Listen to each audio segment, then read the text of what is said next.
अस्सलाम वालेकुम। मेरा नाम है चौहसेब हाशमी और यह है लेक्सस LX 600 2022 मॉडल। ये लेक्सस की अब top of the line SUV है और इसमें फीचर्स बहुत ज़्यादा इंप्रूव कर दिए गए हैं एज कम्पेयर टू LX 570। इसमें ऐसी बहुत सारी चीज़ें आती हैं जो कि अब इस गाड़ी को रेंज रोवर का कंपटीशन बना सकती हैं। और इसके अलावा ये गाड़ी रेंज रोवर से एक चीज़ बहुत ऊपर ऑफर करती है और वो है रिलायबिलिटी। इसमें इंजन 3500 ट्विन टर्बो है। ये वैसे ही इंजन है जैसा कि LC 300 सीरीज में भी आता है, लेकिन ये इंजन थोड़ा सा डिफरेंट है। एक तो ये स्मूथ बहुत है और पावरफुल ज़्यादा है। फिर इसके अलावा इस गाड़ी में हाइट कंट्रोल आता है, सॉफ्ट क्लोज डोर्स आते हैं।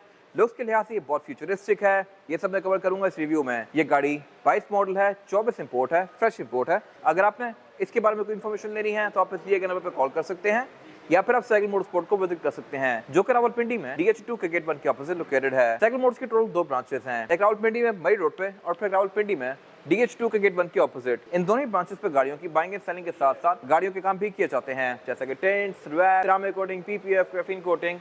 यहाँ पे गाड़ियाँ फेसलिफ्ट भी की जाती हैं और इसके अलावा यहाँ फिर एक पेंट बूथ भी अवेलेबल है। अगर आपके पास लेक्सस 570 2009-10 वाली शेप है तो आप उसको 2019 में कन्वर्ट करवा सकते हैं साइकिल मोटरस्पोर्ट से। बाकी इसके अलावा वेट वगैरह तो यहाँ पे कन्वर्ट होती रहती हैं। यहाँ फिर एक पेंट बूथ भी अवेलेबल है जहाँ पे बेस्ट क्वालिटी का पेंट किया जाता है। सो गाड़ियों की modification, buying and selling, car care या किसी भी तरह के काम के लिए cycle motors and cycle motorsports is the place. Overall it's a great SUV and today I am going to review it. Let's start with the exterior of this car. लेकिन इस रिव्यू को शुरू करने से पहले मेरे चैनल सब्सक्राइब जरूर कर दीजिएगा और इस वीडियो को लाइक कर दीजिएगा। मैं रोज ही इस तरह के लग्जरियस कार के रिव्यूज लेके आता रहता हूँ और मैंने पहले भी बहुत सारी लग्जरियस कार के रिव्यूज किए हुए हैं। सो गाड़ियों की हर तरह की इन्फॉर्मेशन के लिए चैनल सब्सक्राइब करना मत भूलिएगा। खैर, let's start with the exterior of this car. Looks के लिहाज से ये गाड़ी बहुत फ्यूचरिस्टिक है, लेकिन इसकी ग्रिल बहुत ही ज़्यादा बड़ी कर दी गई है। पहले गाड़ियों के साथ ग्रिल लगी हुई थी, अब लिटरली लगता है कि ग्रिल के साथ गाड़ी लगी हुई है। इसमें ग्रिल ये अच्छी खासी मैसिव दी गई है, लेकिन स्टिल मेरे ख्याल से लुक्स के लिहाज से ये अच्छी लग रही है। बहुत सारे लोगों को ये अजीब लगती है, बट इसका फ्रंट लुक बहुत ज़बरदस्त है। खैर, अगर बात कीजिए इस गाड़ी की हेडलाइट्स की तो इसका डिज़ाइन मोर और लेस LX 570 जैसा ही है। इसमें DRL की शेप वही दी गई है, L शेप में, जो कि लेक्सस की मोस्टली कार्स में आती है, लेकिन इसके थोड़े से डायमेंशन जो है डिफरेंट कर दिए गए हैं। नीचे की ब्लैंक एरिया ऐड कर दिया गया है, जैसा कि फेसलिफ्ट के बाद V8 मैट कर दिया गया था, रेवो मैट कर दिया गया था, ये फॉर्च्यूनर में भी आता था, इसमें भी दे दिया गया है। और इसके अलावा ये हेडलाइट फीचर के लिहाज से बहुत ज़्यादा लोडेड है। इसमें 3 प्रोजेक्शन लैंप दिए गए हैं, तीनों ही लो के लिए और इन्हीं में ही हाई भी आती है। और इसके अलावा फिर नीचे यहाँ पे एक कॉर्नरिंग लाइट दी गई है जो कि मोस्टली ऑफ ही होती है। अब जब इस गाड़ी को टर्न करते हैं तो ये तब ऑन होती है। लुक्स के लिहाज से ये लाइट्स बहुत बेहतर हैं। साइड पे ऑरेंज कलर के एरियाज दिए गए हैं, वैसे ही जैसा कि फोर्ड्स में आते हैं।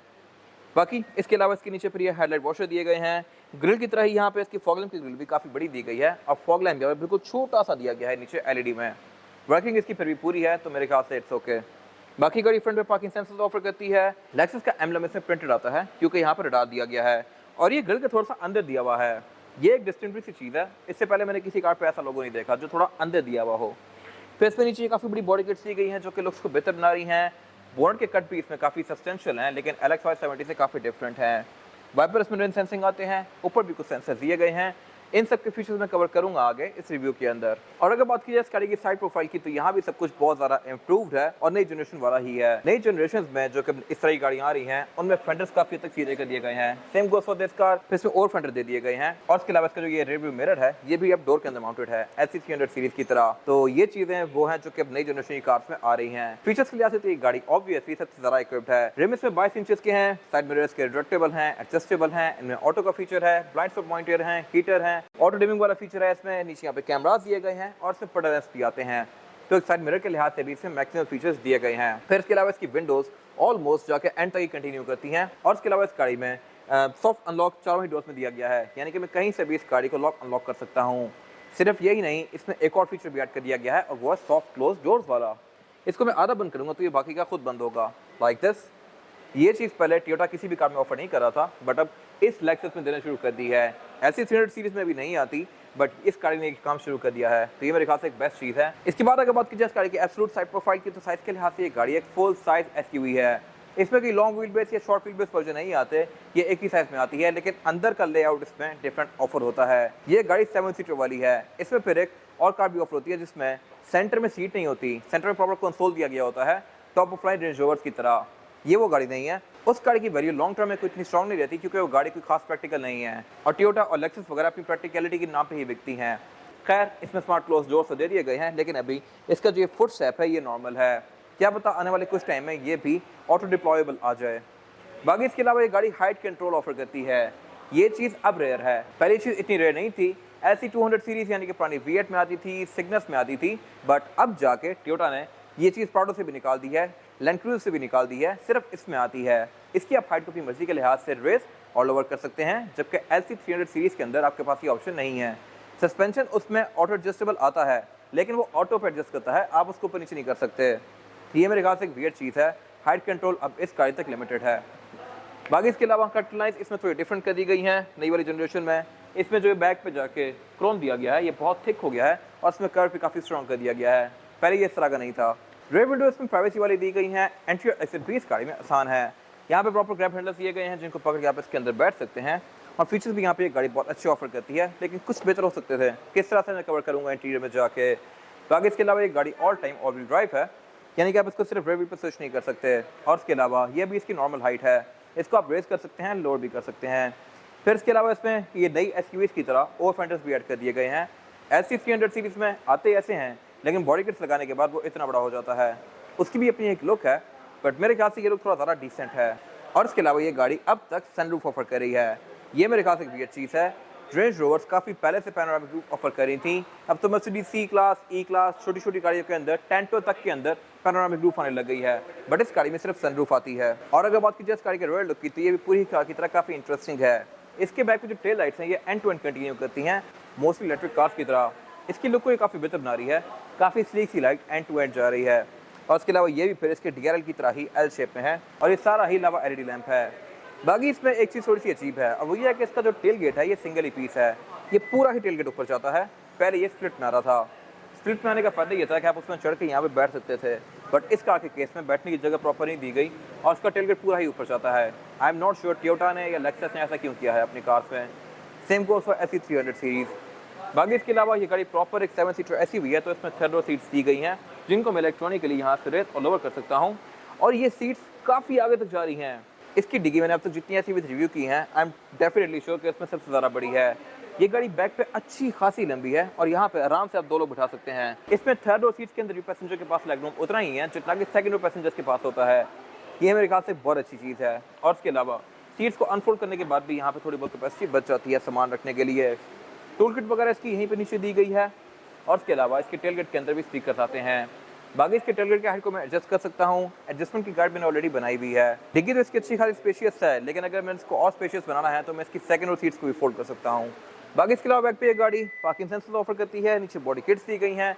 एग्जॉस्ट के लिए इसमें प्रॉपर ओपनिंग नहीं दी गई, एग्जॉस्ट यहाँ पे नीचे इसका छुपा ही दिया गया है। बाकी वाइपर भी इसका सामने दिया गया है, I am not sure why. Prado में पहले स्पॉइलर के अंदर था। बाकी इसके अलावा यहाँ पे कुछ खास है नहीं। इसके बाद अगर बात कीजिए इस गाड़ी के इंटीरियर की, तो इंटीरियर इसका पहले वाली लेक्सस से बहुत सारा लग्जरियस है और फीचर्स के लिहाज से बहुत सारा इक्विप्ड है।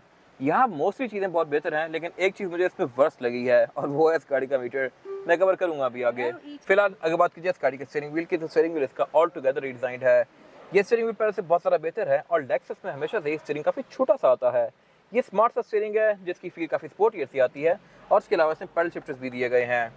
इसके पैडल शिफ्टर का डिज़ाइन भी थोड़ा यूनिक है as compared to mostly cars, और इसके अलावा इसमें लेफ्ट राइट स्पोक को डिफरेंट कंट्रोल्स दिए गए हैं।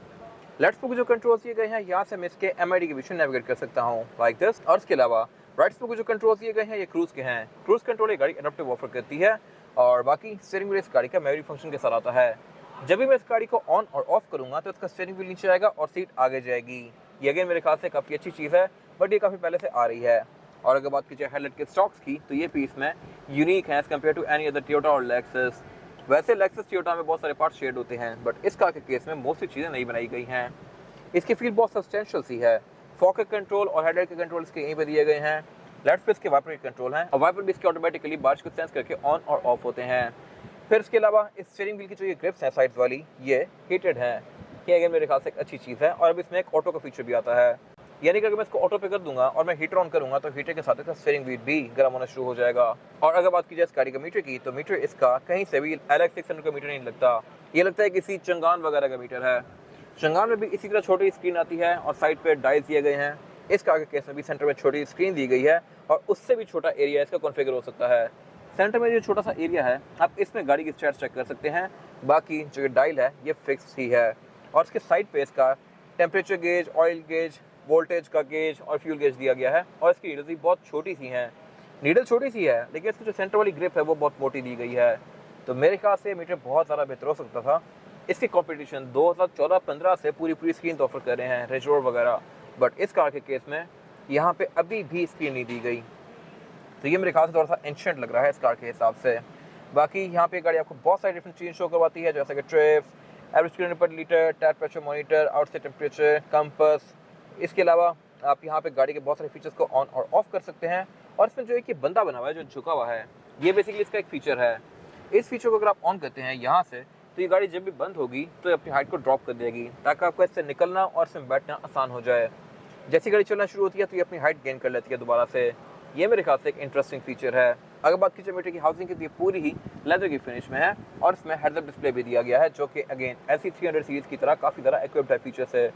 इसमें ये गाड़ी आपको RPM शो करवा रही है, स्पीड शो करवा रही है, गियर शो करवा रही है और लेन शो करवा रही है।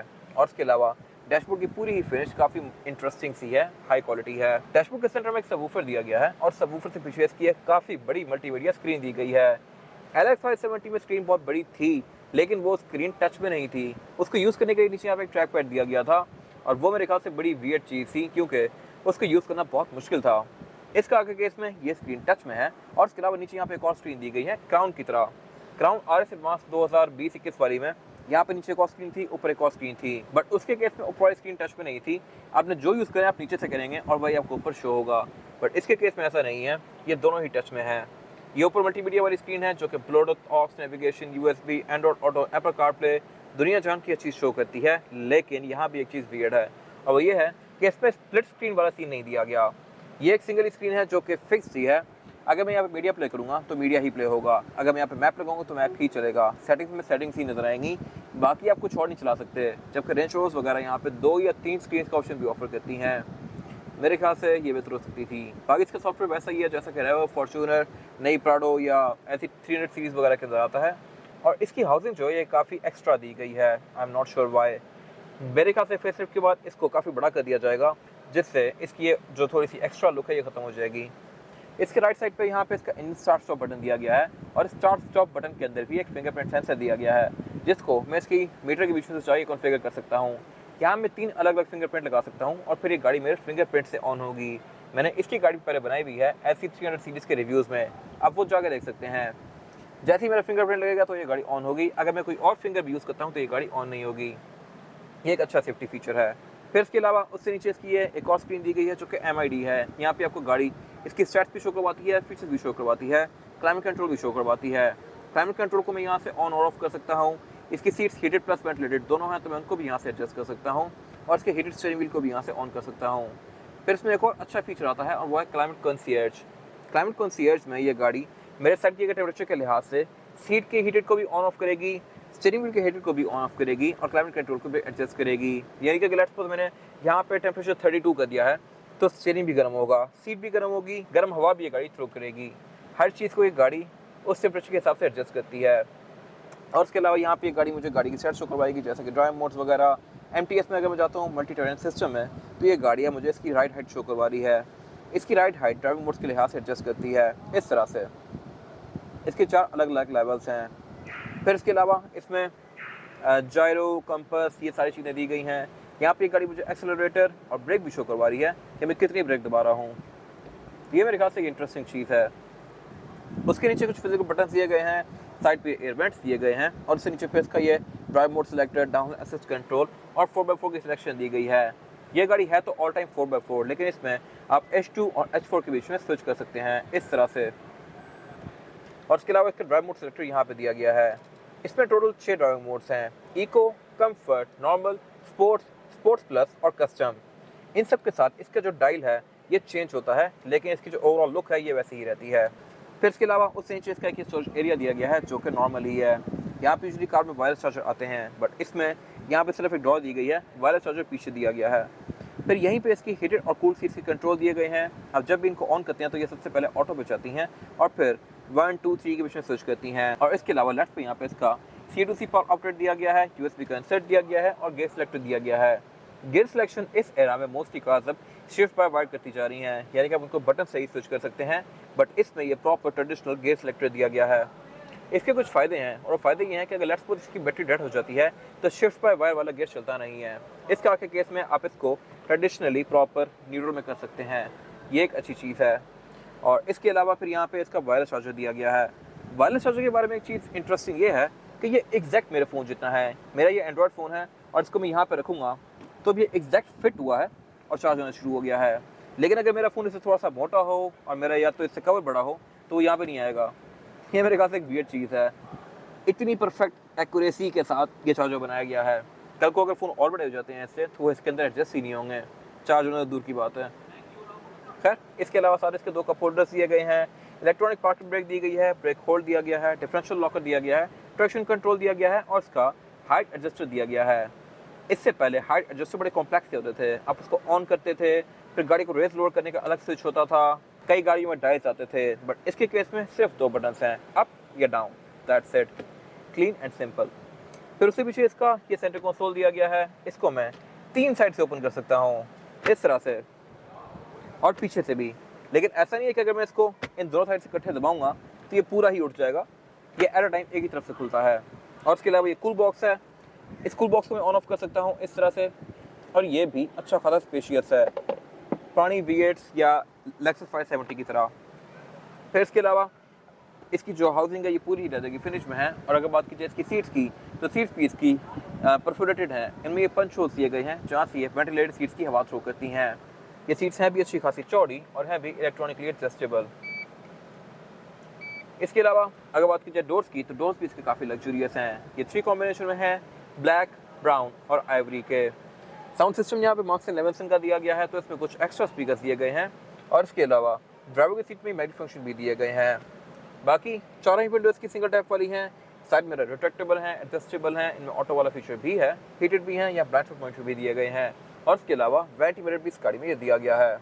सनशेड इसमें सिर्फ एक ही आता है, यहाँ पे एक्स्ट्रा नहीं दिया गया जो कि पहले आते थे। बाकी ऊपर यहाँ पे इसमें ये माइक दिए गए हैं और फिर स्पीकर्स भी दिए गए हैं इसके साउंड एक्सपीरियंस को बेहतर बनाने के लिए। और इसके अलावा इसका फिर ये जो सेंटर वाला एरिया है इसमें केबिन लाइट्स दी गई हैं जो कि मैं टच से ऑन कर सकता हूँ, बट सेंटर में कोई केबिन लाइट नहीं दी गई। ये मेरे ख्याल से एक वियर्ड चीज़ है, LX 570 में सेंटर में आती थी। फिर इसके अलावा यहाँ पे एक ये सन ग्लास होल्डर दिया गया है और इसके अलावा रेड व्यू मिरर दिया गया है। ये रेड व्यू मिरर भी काफ़ी इंटरेस्टिंग है, इस तरह से कि ये अभी तो एक नॉर्मल मिरर है, लेकिन अगर उसको मैं पीछे करूँगा तो अब ये गाड़ी मुझे बैक का व्यू दिखा रही है। ये मेरे ख्याल से काफ़ी अच्छी चीज़ है। और इसके अलावा इसके मैं व्यूज़ को भी चेंज कर सकता हूँ अपनी मर्ज़ी के लिहाज से, इस तरह से। फिर इसके अलावा इसमें ऑटो डिमिंग वाला फीचर भी आता है और उसके पीछे इसकी सनरूफ दी गई है। ये गाड़ी 2024 में भी सनरूफ ऑफर कर रही है, जबकि रेंज रोवर्स वगैरह काफ़ी पहले से पैनोरामिक रूफ दे रही हैं। यहाँ मेरे ख्याल से रेंज रोवर नंबर ले जाती है और बाकी इसके अलावा यहाँ पे कुछ खास है नहीं। और अगर बात की जाए इस गाड़ी में रेयर पैसेंजर्स के लिए सीटिंग कैपेसिटी की तो ये बैक पे ठीक है, कोई बहुत सारा स्पेशियस नहीं है। मेरे पास लेग रूम यहाँ पे सफिशिएंट है और हेड रूम भी। यहाँ पे लेग रूम बस पूरा होने की वजह यह है कि इसमें थर्ड रो पैसेंजर्स के लिए भी अच्छा खासा लेग रूम दिया गया है। जितना यहाँ पे है इतना ही ये ऐसे थोड़ा सा ज़्यादा बैक पे भी दिया गया है। ये मेरे ख्याल से एक अच्छी चीज़ है। फिर इसके अलावा LX 600 में 2 लेआउट ऑफर होते हैं। एक तो ये वाला, इसमें बैक पे 3 लोग बैठ सकते हैं आसानी से, लेकिन फिर एक और लेआउट है जिसमें बैक पे सिर्फ 2 ही लोग बैठते हैं। उसमें यहाँ पे सेंटर से कंसोल चाह रहा होता है और वो गाड़ी काफ़ी रेयर है और काफ़ी लग्जूरियस है। ये लेआउट ज़्यादा प्रैक्टिकल है, वो लेआउट बहुत लग्जूरियस है। वो गाड़ी 4 लोगों के लिए ही डिज़ाइन की गई है। खैर, फीचर्स मोर लेस सेम ही हैं। रेयर पैसेंजर्स के लिए यहाँ पे भी क्लाइमेट कंट्रोल दिया गया है, एयर वेंट्स दिए गए हैं सेंटर में, पाँव पे और सर पे भी, और इसके अलावा इसमें बैक पे भी सीट्स हीटेड भी हैं और वेंटिलेटेड भी हैं। तो ये मेरे ख्याल से काफ़ी अच्छी चीज़ है। फिर इसके अलावा सेंटर में प्रॉपर क्लाइमेट कंट्रोल दिया गया है फ्रंट की तरह ही, और इसमें फिर नीचे HDMI का पोर्ट दिया गया है, 2 C2C पावर आउटलेट दिए गए हैं, एक सिग्नल लाइटर दिया गया है, और इसके अलावा यहाँ पे प्रॉपर 2 स्क्रीन दी गई हैं रेयर पैसेंजर्स के लिए। इनको मैं ऑन करके यहाँ पे अपना मल्टीमीडिया प्ले कर सकता हूँ। और इसके बारे में एक बेस्ट चीज़ ये है कि ये स्क्रीन भी टच में है। पहले लेक्सस में फ्रंट भी टच नहीं होती थी, बैक भी टच नहीं होती थी, बट इस कार के केस में ये सारी ही स्क्रीन अब टच में हैं। इनको मैं इस तरह से यूज़ कर सकता हूँ यहाँ बैठ के। फिर इसके अलावा बाकी ऊपर इसमें केबल लाइट्स दी गई हैं जो कि LED में है। स्पीकर इसमें बैक पे यहाँ ऊपर भी आते हैं और डोर्स में भी आते हैं। बैक पे फिर ये गाड़ी प्राइवेसी कर्टन्स भी ऑफर करती है LX 570 की तरह, लेकिन ये मैनुअल है। रेंज रोवर्स वगैरह ये ऑटोमेटिक ऑफर करती हैं। रेयर विंडोज़ की प्राइवेसी वाली हैं, ये सिंगल टैप वाली भी हैं। और इसके अलावा फिर सेंटर में कि सेंटर कंसोल दिया गया है जिसको निकाल के मैं एज एन आर्मरेस्ट यूज़ कर सकता हूँ, और इसमें 2 कप होल्डर्स भी दिए गए हैं। बाकी इसके अलावा ये गाड़ी बैक पे एयर बैग्स ऑफर करती है, सीट बेल्ट ऑफर करती है, आइसोफ्रेस के पोर्ट्स ऑफर करती है, और इसके अलावा यहाँ पे कुछ खास है नहीं। इसके बाद अगर बात की जाए इस गाड़ी के इंजन की, तो इंजन इसमें अब एक ही ऑफर होता है 35 सीसी ट्विन टर्बो V6। ये इंजन वैसा ही है जैसा कि लैंड क्रूजर 300 सीरीज में आता है, लेकिन ये थोड़ा सा रिफाइंड है। रिफाइंड इस तरह से कि इसकी नॉइज़ ना होने के बराबर है। इसका स्टार्टअप भी थोड़ा सा डिफरेंट है और परफॉर्मेंस फिगर्स भी बेहतर हैं। ये गाड़ी लिटरली स्टार्ट होकर पता नहीं लगता कि स्टार्ट करी हुई है। अभी आप सुन रहे हैं कितनी नॉइज़ है एनवायरनमेंट में, ठीक है। फिर मैं इस गाड़ी को स्टार्ट करूँगा तो फिर आप तब चेक कीजिएगा। अभी ये साउंड है, गाड़ी बंद है, ठीक है। अब मैं इस गाड़ी को ऑन करता हूँ।